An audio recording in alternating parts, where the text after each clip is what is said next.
Honorable CM Sir, Deputy Speaker Sir, Honorable Ministers, Honorable Member of Parliament, DGP, Additional Chief Secretary, Commissioner cum Secretaries, Secretaries, Principal AG, other central government senior officers, HODs of state government, senior officers, invitees, colleagues, ladies and gentlemen.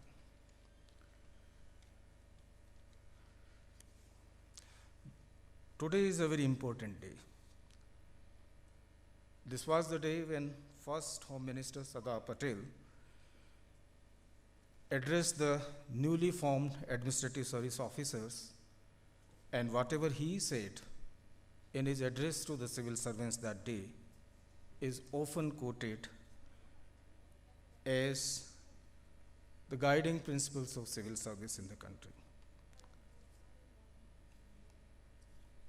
This is the day also for reflection and introspection about the roles, functions of the civil service and an honest appraisal of the contribution and the assessment of the challenges that civil service faces today and to find a way forward. This is also a day to reiterate our resolve, which could be found wavering at times,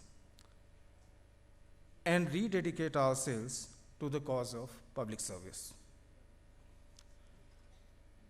Sir, I stand here as a representative and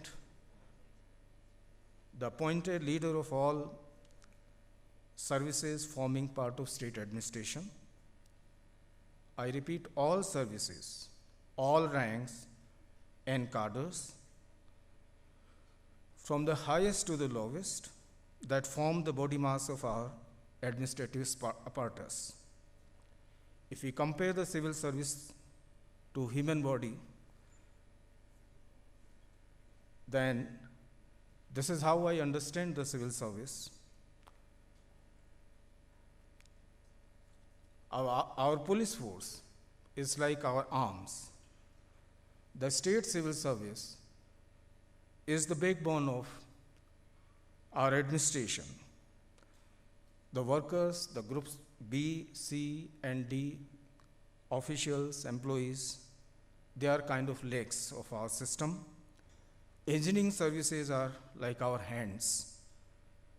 Other organized cadres and services are the shoulders, and the leadership should be provided by the IAS, which is kind of a head of the civil service. They all form the soul, heart, and mind of the civil service. And on this day, I congratulate all the members of all the civil services, organized civil services. Sappe harulai badhai, shubhkamna, those who are present here and those who are not present here but would be watching the program subsequently. Sir, it is often said that civil servants are unsung and unrecognized heroes. Whatever civil service does, that is taken is granted, but the failings of the administration, and it is bound to happen so when you do hundreds of things, few things will not result in desired results, and therefore sometimes there is criticism, sometimes that is valid criticism also. But the importance of civil service was recognized for the first time in the year 2006 when Government of India decided to celebrate Civil Services Day. Let us imagine a government without civil service. Think of the calamities, disasters, elections, law and order situations, the infrastructure that we see in the country and in our own state, the health services that we provide to our citizens, the protection of environment, social welfare, education, and many other visible sectors where the presence of civil service is instantly felt. But then there are many sectors where civil services work silently and the contribution is either not noticed or appreciated. In one line, if I have to say, whatever change that we have seen over the last 74 years of India's independence, the civil service has played a role of an agent of change. There are failings and there are fault lines. We have to be conscious of those shortcomings. Sardar Patel, who himself was called Iron Man of India, called the civil services a steel frame of India. And we often hear this thing that the steel frame of India is crumbling, or at least the old values, which are rule of law, civil service neutrality, which used to define the civil service ethos, has taken a beating. On a more simpler plane, we sometimes find that the discipline and the dedication to duty sometimes seems to be lacking. Sir, yesterday we had a coordination meeting of all the HODs and secretaries to Government of Sikkim. We are aware of our roles and responsibilities, and we did take a hard look at some of the things that we need to look at. We discussed about attendance and punctuality, and we all agreed that the start has to be from the HODs themselves. And for that, the laxity that we have seen during last 1 year, owing to very special circumstances caused by the COVID situation, but now onwards, all tours within and outside the state will be taken with the permission and approval of the competent authority in case of HODs, that is the Chief Secretary. Leave will require prior approval.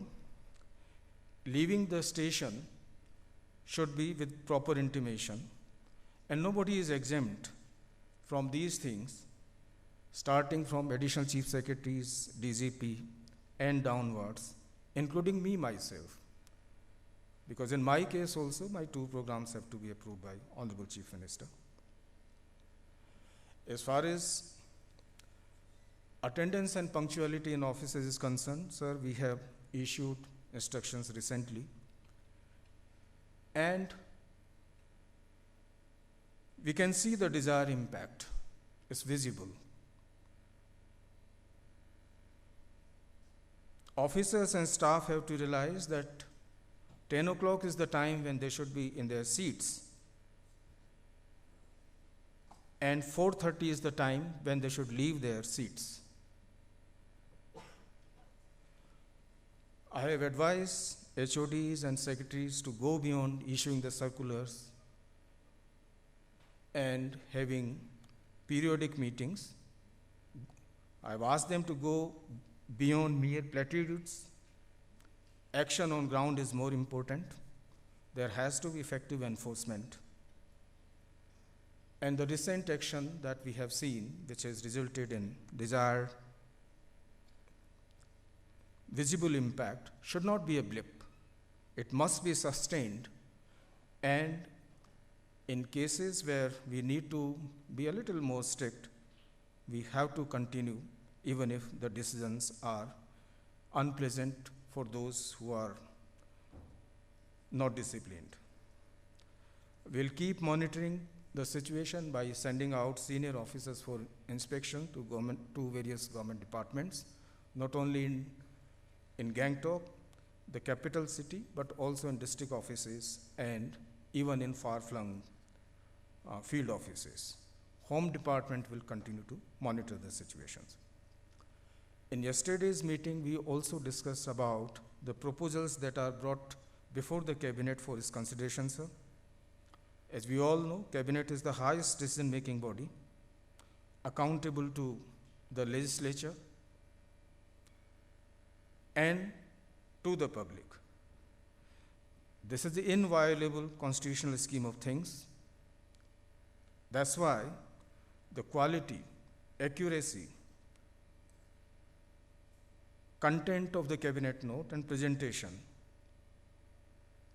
is very important, and the kind of Cabinet notes that are brought before the consideration of Cabinet note reflect the personality and the caliber of the concerned secretary.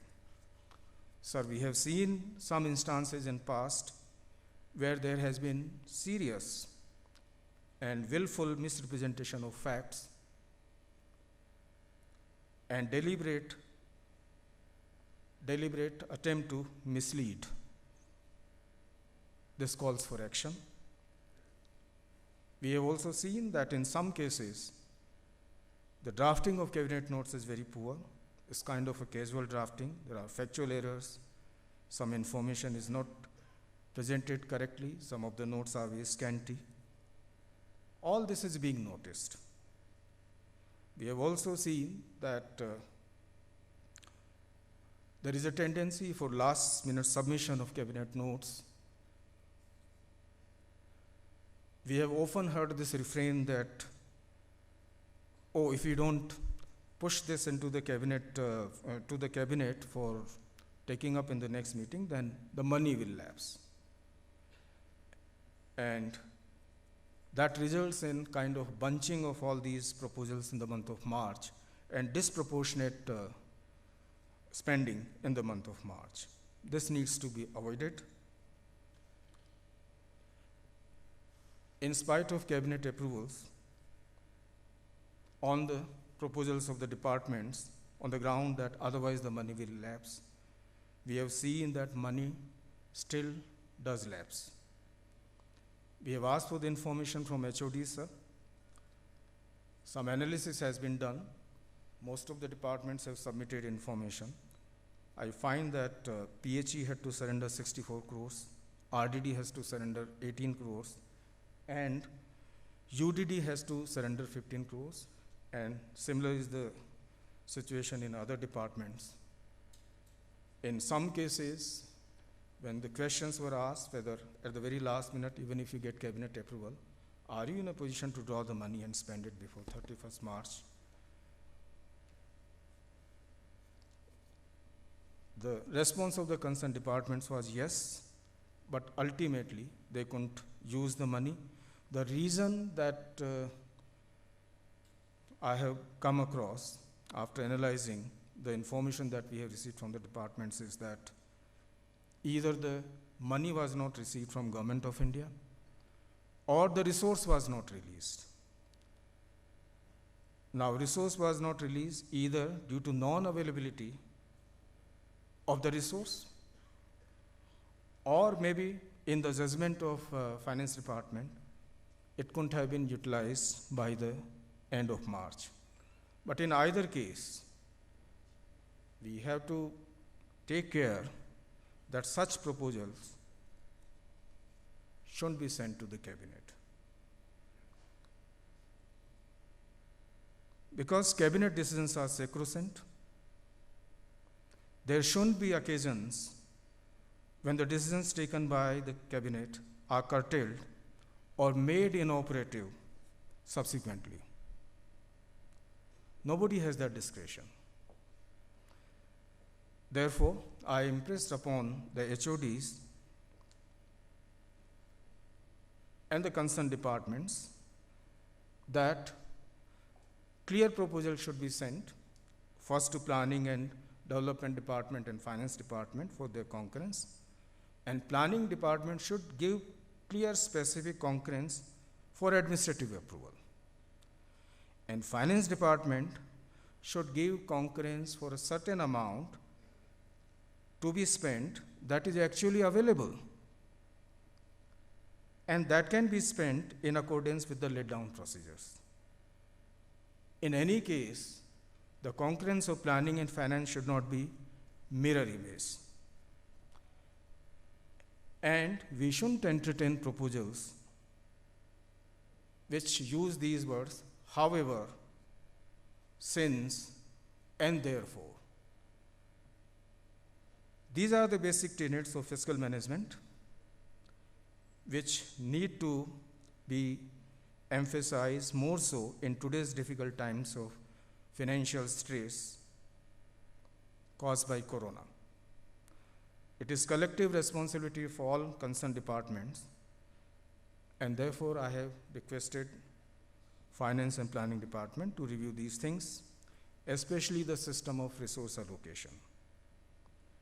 Maybe we can have a system of quarterly resource allocation to each department, which is the prevailing practice in Government of India, rather than releasing resource for individual scheme on individual files.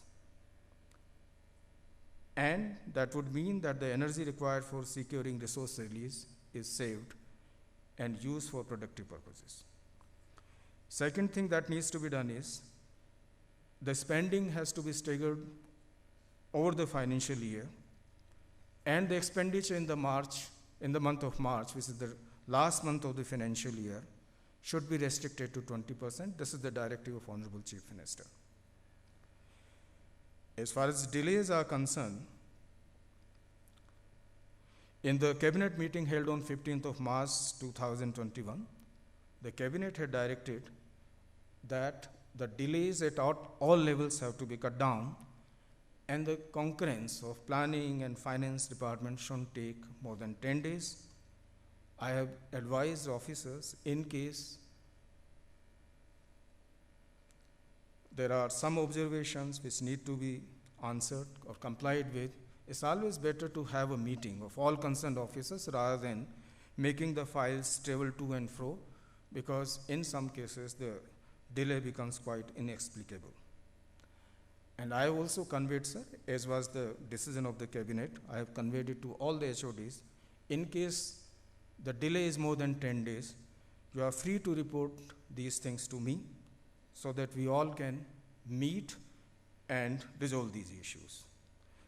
So these things have been communicated to all concerned, sir. Similarly, I have impressed upon HODs not to resort to the practice of post facto approval or subject to cabinet approval. These are the means which are extraordinary in nature and should be resorted to only in extraordinary situations. I also requested secretaries advise them that they are duty bound to advise the honorable ministers correctly on the procedures and the rules and the provisions of the scheme so that suitable decisions can be taken by them also. I also advise secretaries to make sure that the cabinet notes are drafted by secretaries themselves and not left to the people in account section, because the tendency is that it's unfortunate, but sometimes we feel that cabinet approval is for money, authorizing expenditure, and this is the job of the account service people. That is not the case. Cabinet memos should be prepared and signed by the secretaries themselves. So we are also making progress on implementation of e-cabinet proposal. IT department is working on that, and soon we will be able to get rid of the cabinet memos in paper form. Secrecy will also be maintained, and it will be convenient for everybody. It was also decided in consultation with the Honorable Chief Minister that in order to bring in some amount of discipline in the spending on schemes and projects and works 31st July should be the deadline for submission of proposals to Government of India for centrally sponsored schemes after taking the approval of state level committee. In case the expenditure is to be incurred from state plan, then submission of files for concurrence of planning and finance, and thereafter tendering of the works should be done by 31st of July, so that we get sufficient time to actually implement this scheme for remaining part of the year. Since the budget will be now in the month of May, for which the date is yet to be finalized, maybe we can say that once the budget is passed, within 3 months' time, all these things have to be done, and these things should not definitely be allowed to drag on till November or December, or even till the last quarter, which seems to be the case at present, and which disrupts the entire budget management and the operation cycle. We also discuss other issues in the coordination meeting, sir. We all know that 20% of the employees do 80% of the work in most of the departments. This is a reality. But they all get promoted simultaneously. Therefore, we feel that there is a need to identify and remove the dead wood.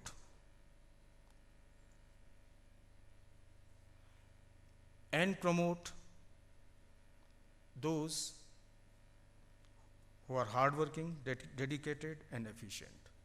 Maybe this is also a time to think about tweaking with our rules and bring in similar provisions that exist in the central government. Rule 56, which says that in public interest, a government employee after the age of 55 can be retired without assigning any reason.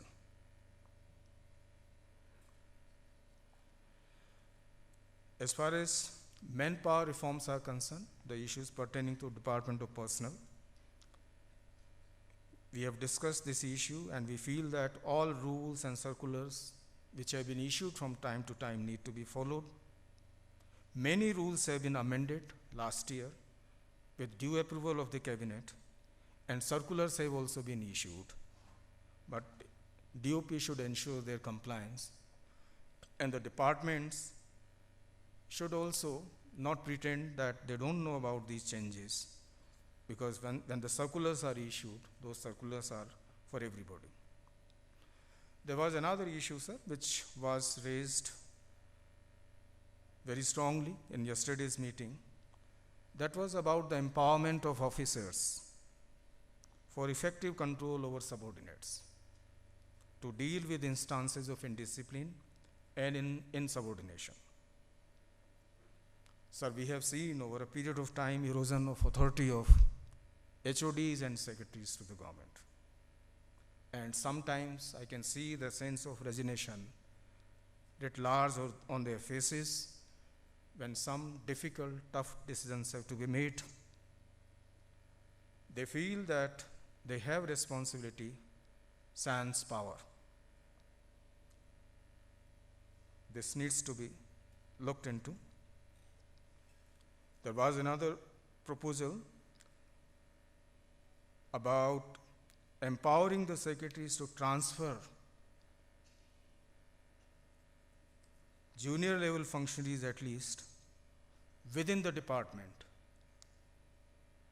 at their level. The system of ACR, which is right now a routinized activity, should also needs to be taken seriously, because ACRs are written in a very mundane, routine manner. Disciplinary cases drag on. I have requested DOP to move for amendment of the rules so that we have some retired secretaries serving as inquiry officers, so that we don't have very many disciplinary cases, but just because one officer, that is law secretary, is the inquiry officer for all these cases, cases tend to drag on. If we can have more inquiry officers, maybe the process will be expedited. These rules are outdated, sir, the rules that we have. It is time to revisit these rules, maybe by an expert group of retired secretaries, and rules have to be made contemporary. The exercise of having annual state level civil service examination to be conducted by State Public Service Commission, Sikkim Public Service Commission. On that, DOPT is already taking action, sir. Once that is done, I think this will be a good thing. Every year, for every cadre, for every service, we will have new joinees coming to the government, and this will also help in a more systematic career progression plan for all of them. Sir, as far as transfers and postings are concerned, in yesterday's meeting, most of the secretaries, in fact everybody, felt that there has to be a policy put in place and followed in totality. Those who are in sensitive posts for more than 3 years, they need to be shifted. This is the practice everywhere, and we should also bring that in. Otherwise, the rule should be 5 years. After 5 years, all the employees have to be rotated. After all, nobody is indispensable. Similarly, transfer orders need to be complied with, and there should be strict administrative action for non-compliance. Similarly, transfers have to be against identified posts. We can't have ad hocism in transfers and postings, because sometimes it results in a very lopsided kind of a situation. One department has too many deputy secretaries or under secretaries, whereas some other department doesn't have even one. There was an issue of state civil service officers postings also, sir. There are some departments which have been making requests, especially the health department, law department, and even technical departments for posting of state civil service officers. Like health department has to make do with the doctors for looking after the project and schemes related work and correspondence with Government of India. This has been the request for quite some time coming from health department, and we will look into that, sir. We should be doing that. There was also a proposal for having a manpower commission to make an assessment of the manpower department-wise and cadre-wise at various levels, do the cadre review, fix ranks at all levels, and then redeploy the surplus staff to the deficit positions. Another issue was about the training of officers of the state government, sir. I think in our case, DOPT is only DOP and the T is completely missing, sir. Training is a very important part of capacity enhancement of state civil service officers. Just like skill development in private sector, for entrepreneurs, even for the civil servants, periodic training should be part of their career progression. We know that we have Administrative Training Institute, but in terms of infrastructure, activities and budget, it's woefully inadequate. Once we create a proper training policy, have a proper training policy and create adequate infrastructure, then certain courses should be made compulsory for promotion to higher ranks for all cadres. An issue was also raised about deputation, sir. People wanting deputation to posts outside their department and destinations other than their place of posting. We have seen that teachers have been posted on deputation as inspectors or even BDOs. We keep getting regularly the requests from employees for posting to Siliguri SNT and Tourism Department. We have reviewed it. We find that in many cases, these deputationists go there for 2 years and never return. In some cases, they are there for last 15 years or so. So this also needs to be reviewed, sir.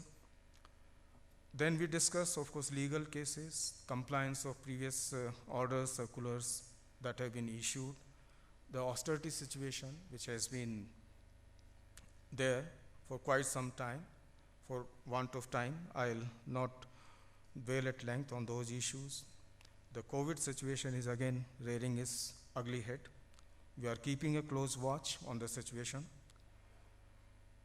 We are vigilant. Yesterday, Honorable Prime Minister, in his address to the nation, said that the situation of complete lockdown should be avoided. It should be a measure of last resort. So our response, we are watching the situation, our response will be graded and gradual. Order for closure of schools up to 30th April have already been issued. As far as Honorable CM's directive is concerned, about 50% attendance in government offices. Maybe tomorrow we'll issue the instructions which will become effective from the coming Monday. From 1st of May onwards, we have to gear up for vaccination of all the people who are 18 years and above. We also have to examine whether testing requirement for entry in the state for the tourists as well as for our own people should be put in place. It will result in difficulties, it will pose infrastructural challenges, but then again we have to take decision in the large interest of public health. We are going to have task force meeting tomorrow where these decisions will be taken. One more thing which I just want to inform the House about is the introduction of task management system, sir. This is an in-house development. This has been developed by the IT department without spending any money. This is a simple tool which has been devised for better monitoring, control, coordination, and follow-up of all directions and decisions taken by the government.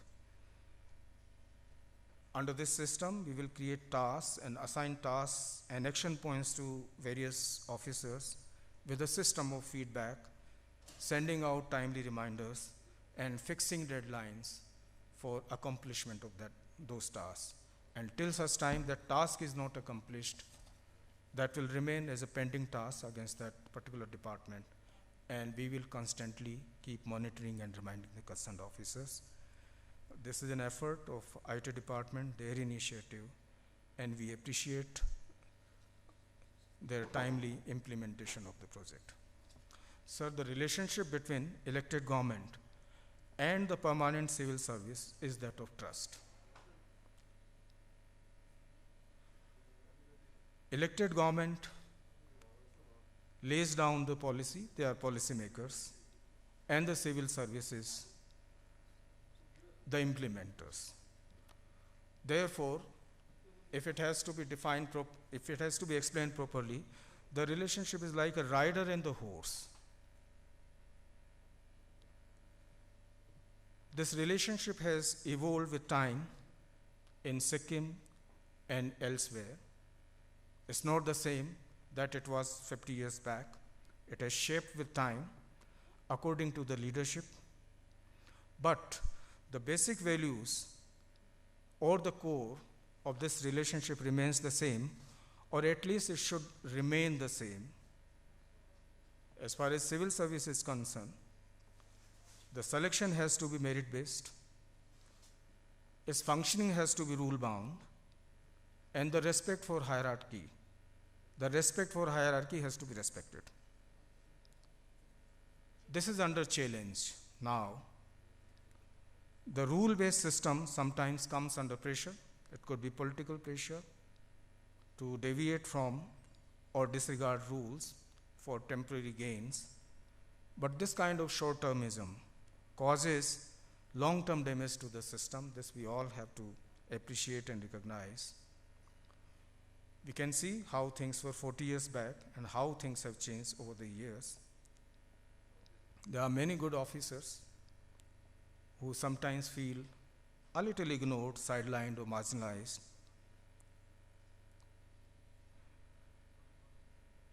But for better implementation, proper implementation of government programs and policies, we have to empower the bureaucracy, provide them with effective tools to enable the system to function properly. Sir, I would also take this opportunity and use this occasion to say a few words about All India Services. We all know that All India Service officers, they are recruited through a rigorous process of selection. They come here for a national cause. Once here, they get integrated with the system. They become part of the system. Some leave, but others, they spend a lifetime here. Their families, their children are born here, their families spend time here. Best part of their life they spend here. In the process, they become rootless. Whatever connect they have with their native place, that is lost over a period of time, and a new connect is established with the state. So even after post-retirement, if they want, there should be an opportunity for them for complete immersion within the society here, and for which something needs to be done. In the end, sir, I just want to emphasize few things. There is a need to restore the pride and prestige, honor and dignity of civil service. We have to recognize and value the contribution of good officers. There are many in our own system. And we have to remove perverse incentive system, which means there is no punishment for bad conduct and there is no reward for good behavior and good performance. We have to emphasize the majesty of the rule of law. If we do all this, then this will lead to reinforcement of public faith in the public service delivery system. On behalf of the civil services of the state, I wish to reassure that we will leave no stone unturned to ensure that the programs and policies of the present government under Honorable Chief Minister's leadership and his Council of Ministers is implemented in toto with efficiency and with full dedication to the cause of and in the service of the people of Sikkim. Thank you very much. Jai Bharat, Jai Sikkim.